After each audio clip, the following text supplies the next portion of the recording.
Hello everyone, welcome to Divya education. आज है 31 अगस्त और 31 अगस्त से रिलेटेड हमारे जितने भी करंट अफेयर्स के क्वेश्चन बन सकते हैं जो कि हमारे किसी भी कम्पिटिटिव एग्जाम के लिए बेहद इंपॉर्टेंट हो सकते हैं, उन सभी को आज हम लोग इस वीडियो में सॉल्व करेंगे। राइट। सो बात करें यहाँ पे हम कल के अभ्यास प्रश्न की जो कि आपसे पूछा गया था।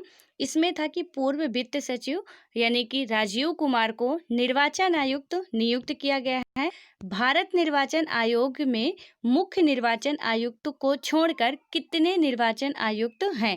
तो इसमें हमारा हो जाएगा पहला, दूसरा मतलब कि पहला है 1, दूसरा है 2, तीसरा है 3, चौथा है 5। तो इसका राइट आंसर हमारा क्या हो जाएगा? 2 होगा।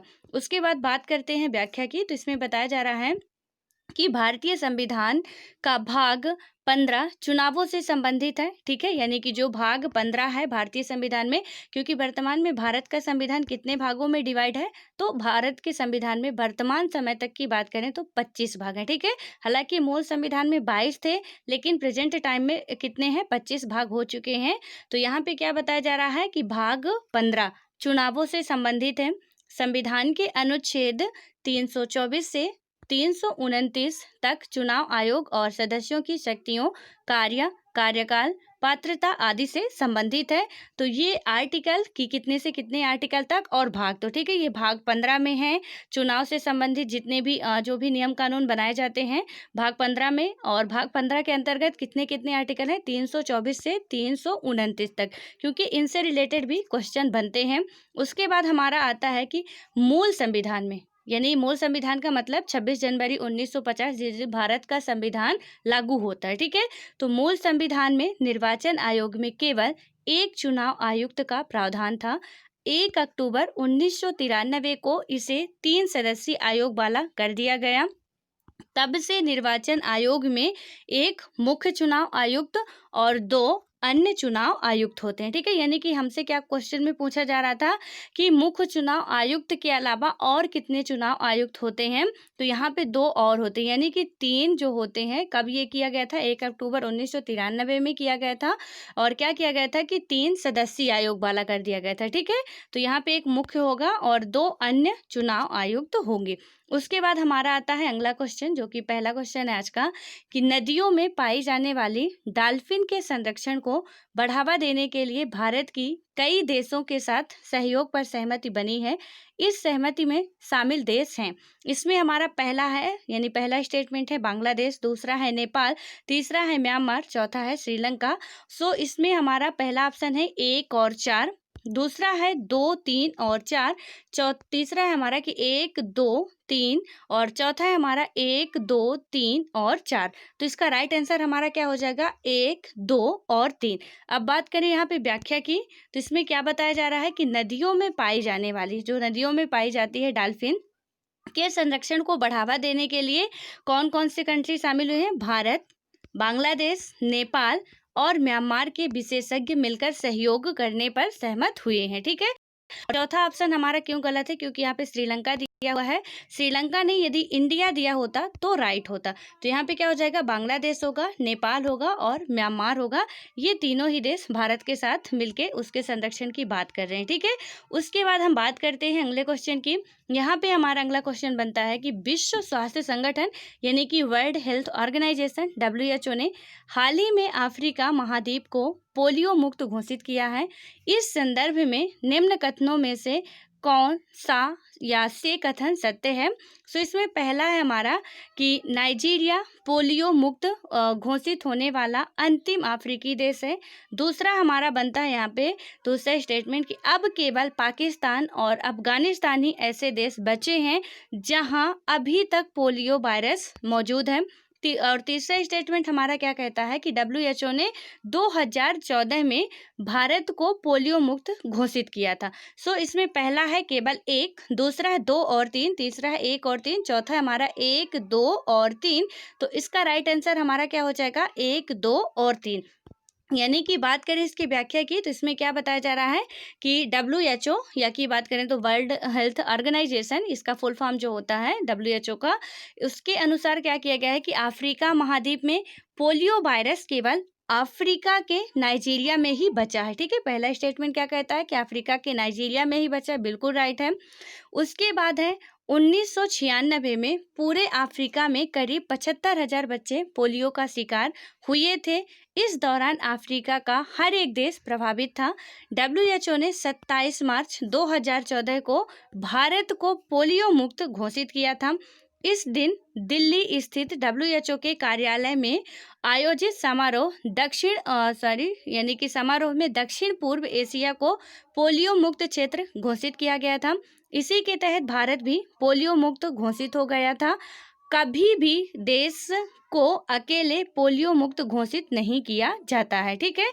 यानी कि यहाँ पे बात करें, ये स्टेटमेंट आप समझिए कि कभी भी एक देश को अकेले पोलियो मुक्त घोषित नहीं किया जाता है, ठीक है। उसके बाद हम बात करते हैं अगले क्वेश्चन की। तो यहाँ पे हमारा अगला क्वेश्चन बनता है, नीति आयोग ने हाल ही में देश के राज्यों का निर्यात तत्परता सूचकांक यानी कि बात करें यहाँ पे हम तो 2020 जारी किया है। इस सूचकांक के अनुसार कौन सा राज्य शीर्ष पर है, ठीक है। यानी कि जो नीति आयोग के द्वारा जारी किया गया है, बात करें तो राज्यों का निर्यात तत्परता सूचकांक 2020, इसमें शीर्ष में कौन सा राज्य है ये पूछा जा रहा है। इसमें पहला हमारा गुजरात, दूसरा हमारा महाराष्ट्र, तीसरा है मध्य प्रदेश और चौथा है हमारा केरल। सो इसका राइट आंसर हमारा क्या हो जाएगा, गुजरात होगा। उसके बाद बात करें व्याख्या की, तो इसमें क्या बताया जा रहा है कि EPI से पता लगा कि निर्यात विविधता, यातायात व्यवस्था और मूलभूत ढांचे के पैमाने पर अधिकांश भारतीय राज्यों का प्रदर्शन अच्छा रहा है। इसमें यह भी कहा गया कि अच्छे प्रदर्शन करने वाले राज्यों में अधिकतर तटवर्ती राज्य हैं। तटवर्ती राज्य का मतलब क्या है, जो समुद्र के किनारे हैं, ठीक है।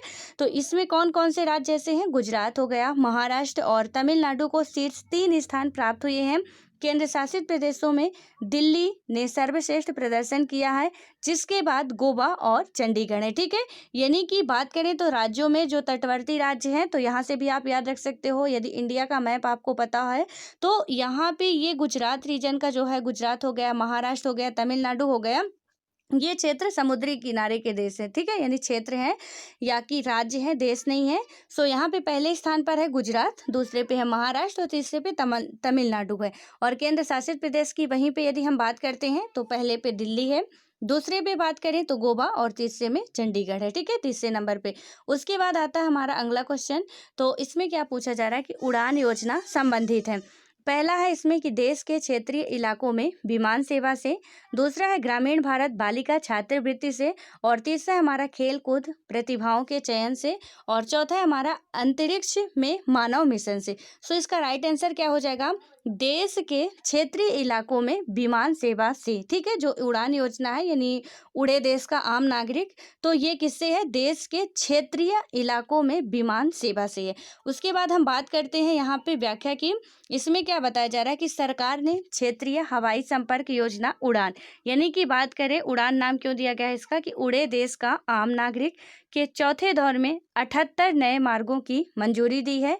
इससे देश के दुर्गम और क्षेत्रीय इलाकों को विमान सेवा मिल सकेगी। इस चरण में शुरू होने के बाद अब तक इस योजना में 274 मार्गों पर विमान सेवा शुरू की जा चुकी है, जो 45 हवाई अड्डों पर जुड़े हैं।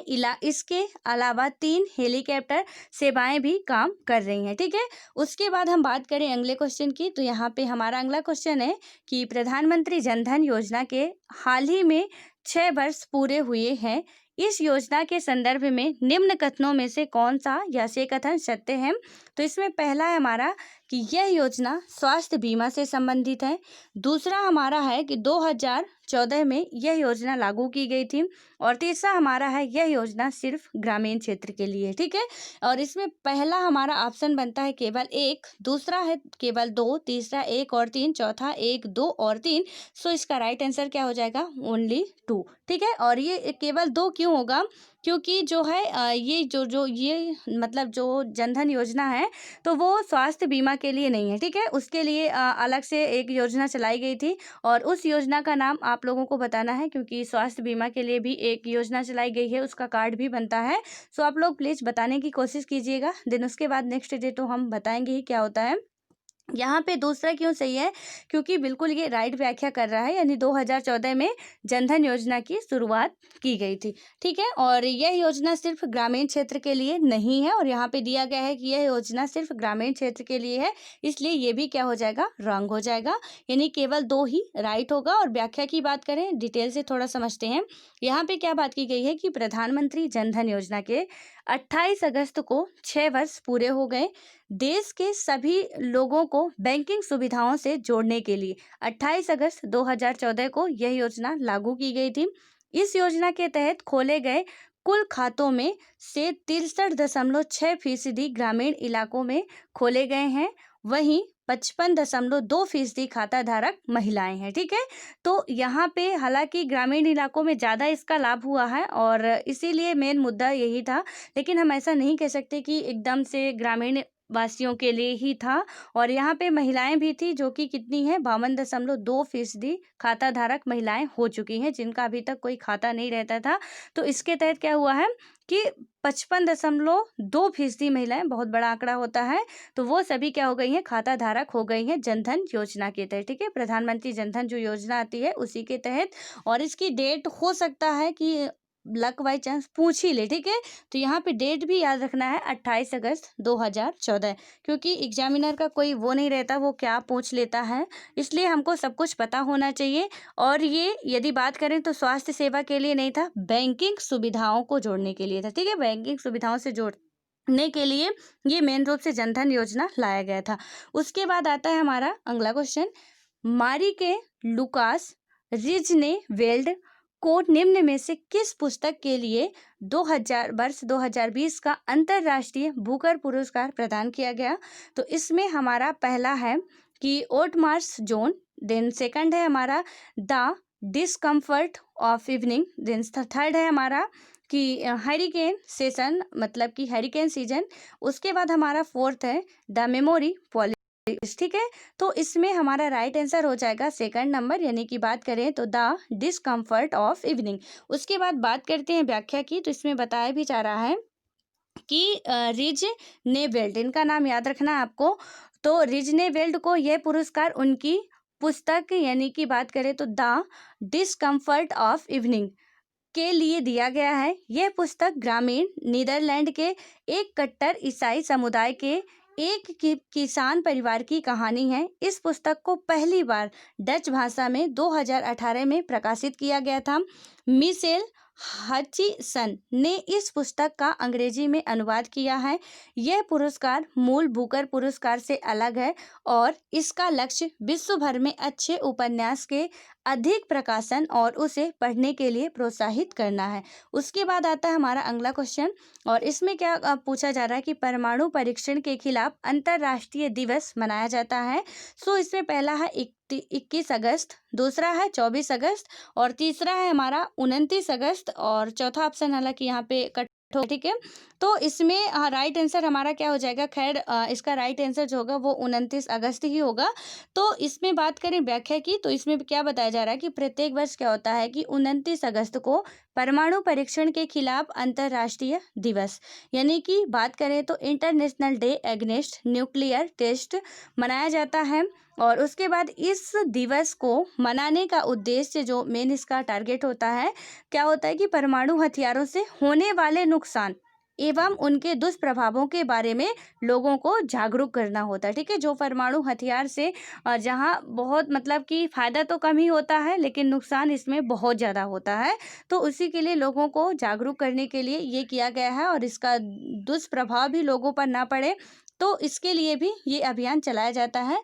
तो ये कब मनाया जाता है, और इसका याद रखना, परमाणु परीक्षण के खिलाफ है। ठीक है, तो परमाणु परीक्षण के उसमें नहीं है कि परमाणु परीक्षण के सापेक्ष हो, उसके खिलाफ मनाया जाने वाला दिवस जो है वो 29 अगस्त को मनाया जाता है। उसके बाद आता है हमारा अगला क्वेश्चन कि निम्न में से किनके जन्मदिन पर अंतर्राष्ट्रीय खेल दिवस मनाया जाता है। तो यहाँ पे है विजय हरारे, दूसरा है मेजर ध्यानचंद, तीसरा है हमारा विजय अमृतराज, और चौथा है हमारा मिल्खा सिंह। सो इसका राइट आंसर हमारा क्या हो जाएगा, मेजर ध्यानचंद। उसके बाद बात करते हैं व्याख्या की, तो इसमें बताया भी जा रहा है कि प्रत्येक वर्ष क्या होता है, 29 अगस्त को अंतर्राष्ट्रीय खेल दिवस, यानी कि इंटरनेशनल स्पोर्ट डे के रूप में मनाया जाता है। यह दिन सुप्रसिद्ध हॉकी खिलाड़ी मेजर ध्यानचंद के जन्मदिन के उपलक्ष्य में मनाया जाता है। उनका जन्म इसी दिन यानी कि 1905 में उत्तर प्रदेश के इलाहाबाद में हुआ था। ठीक है, तो मेजर ध्यानचंद जी के बारे में भी थोड़ा बहुत जानकारी रखनी चाहिए। तो इसमें से उनका जन्म कब हुआ था? 29 अगस्त 1905 को हुआ था। कहाँ पे हुआ था? उत्तर प्रदेश के इलाहाबाद में हुआ था। उसके बाद बात करते हैं अगले क्वेश्चन की। अगला क्वेश्चन हमारा है कि निम्न में से किसे द्रोणाचार्य पुरस्कार से सम्मानित किया गया है? जिसमें पहला है जूडो यानी कि जूड फेलिक्स, दूसरा है हमारा योगेश मालवी, और तीसरा स्टेटमेंट हमारा है कि जसपाल राणा, और चौथा स्टेटमेंट है कुलदीप कुमार हंडू। सो इसमें पहला है कि 2 और 3, तीसरा और दूसरा हमारा 2 3 4, और तीसरा है 1 3 और 4, चौथा है हमारा 1 2 3 और 4 यानी कि सभी। तो इसका राइट आंसर हो जाएगा क्या? 1 2 3 और 4। उसके बाद व्याख्या की बात करते हैं। यहाँ पे बताया जा रहा है कि जो द्रोणाचार्य पुरस्कार 2020 प्राप्तकर्ता कौन कौन से हैं? तो जूड फेलिक्स हॉकी, ठीक है, ये हॉकी खेल से संबंधित है। योगेश मालवीय मलखंभ यानी कि मलखंभ खेल से संबंधित है ये। जसपाल राणा निशानेबाजी से।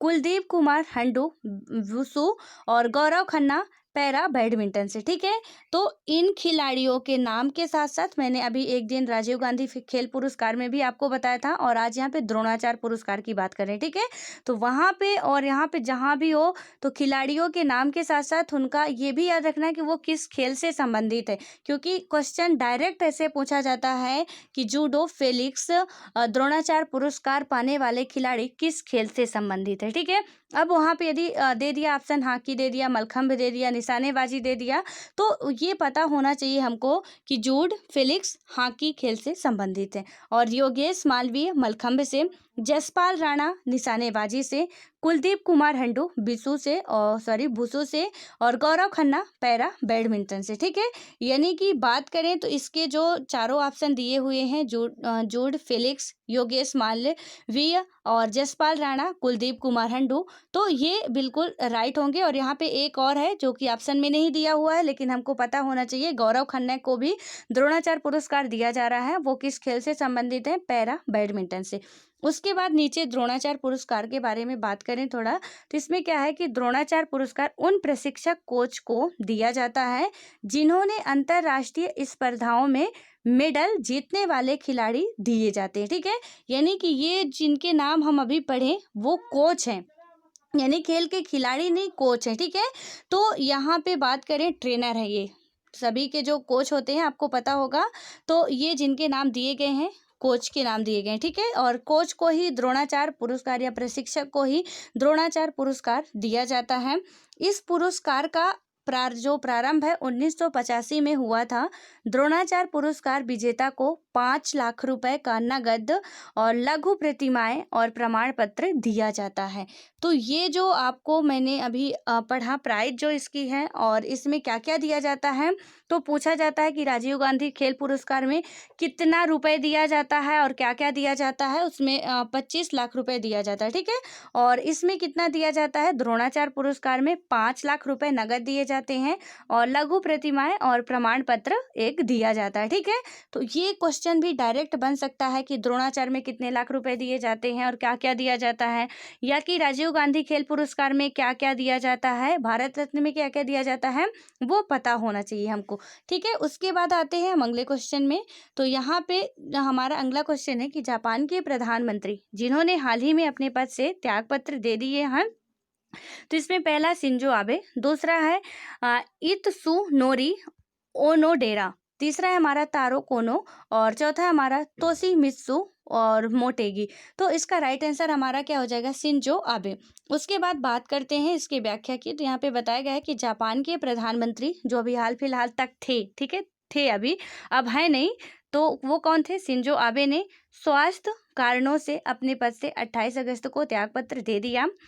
65 वर्षीय आबे ने जापान के प्रधानमंत्री के रूप में 7 साल और 8 महीने कार्य किया। उसके बाद आता है हमारा अगला क्वेश्चन, और इसमें पूछा जा रहा है कि मतलब ये आपके लिए अभ्यास प्रश्न है, रक्षा अनुसंधान और विकास संगठन यानी DRDO के वर्तमान अध्यक्ष हैं। तो इसमें आपको बताना है, इसमें पहला हमारा ऑप्शन है कि जी सतीश रेड्डी, दूसरा है हमारा टेसी थॉमस, और तीसरा है हमारा अविनाश चंद्र, और चौथा है हमारा भूपति राजू सोमा राजू। ठीक है, तो इसका राइट आंसर जो भी होगा वो आपको बताना है कि इनमें से कौन सा राइट आंसर है। जो हमारा DRDO के वर्तमान अध्यक्ष बनाए गए हैं वो कौन है, और आई होप कि आप सभी लोग इसका राइट आंसर देने की जरूर कोशिश करेंगे। ठीक है, सो मिलते हैं नेक्स्ट वीडियो में, तब तक के लिए bye bye, all the best.